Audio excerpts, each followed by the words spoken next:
Vendredi dernier, la FECAFOO ou Fédération camerounaise de football avait rendu public un communiqué qui laisse croire que le journaliste d'investigation Romain Molina aurait contacté le président de la FECAFOO, Samuel Eto'o, lui faisant chanter en lui demandant une forte somme d'argent sous peine de diffuser des dossiers noirs. Il faut préciser que ce journaliste français au nom de Romain Molina a révélé la semaine dernière que des footballeurs internationaux camerounais auraient payé de fortes sommes d'argent pour leur place en sélection lors de la Coupe du Monde.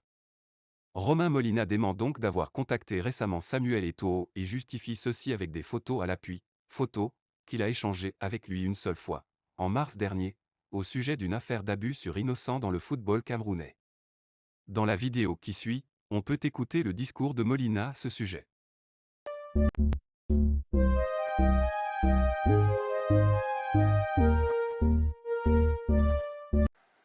Bonjour à tous. Suite au communiqué mensonger, diffamant, calomnieux, honteux, vil de la Fédération camerounaise de football, j'apporte évidemment un démenti et mon avocat va d'ailleurs immédiatement porter plainte à ce sujet.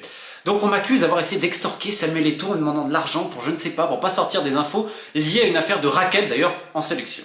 Je vais vous montrer la seule conversation que j'ai eu avec Samuel Eto'o. Alors peut-être qu'on va pas très bien voir. Tac. Là, en entier, comme vous voyez, c'est pas très long. Elle se termine le 2 mars 2022.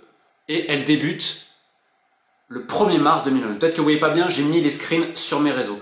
Je l'alerte d'un cas de pédocriminalité dans le foot camerounais à Bafoussam, à la KP Foot. Ce pourquoi Samuel Eto'o me dit « Si vous avez les preuves de ce que vous dites, vous venez, vous m'envoyez, etc. » Je lui envoie un audio qu'une victime a accepté, que j'envoie à Samuel. Je donne ensuite quelques précisions comme vous pouvez le voir. Et là il me dit « J'ai besoin de plus de preuves, ça fera parole contre parole. Vous n'avez pas de message privé. » Et là il me dit que les familles ne doivent pas avoir peur, c'est noté.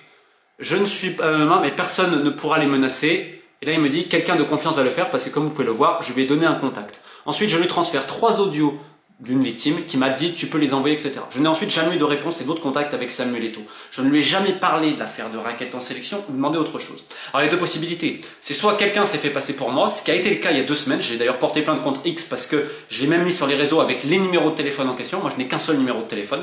La deuxième possibilité, c'est que tout simplement la Fédération camerounaise a inventé tout cela pour essayer de noyer le poisson. D'ailleurs, vous remarquez que pour ces histoires de racket, elle ne dément pas. Elle dit qu'elle va même essayer de faire la lumière. Alors c'est bien commode.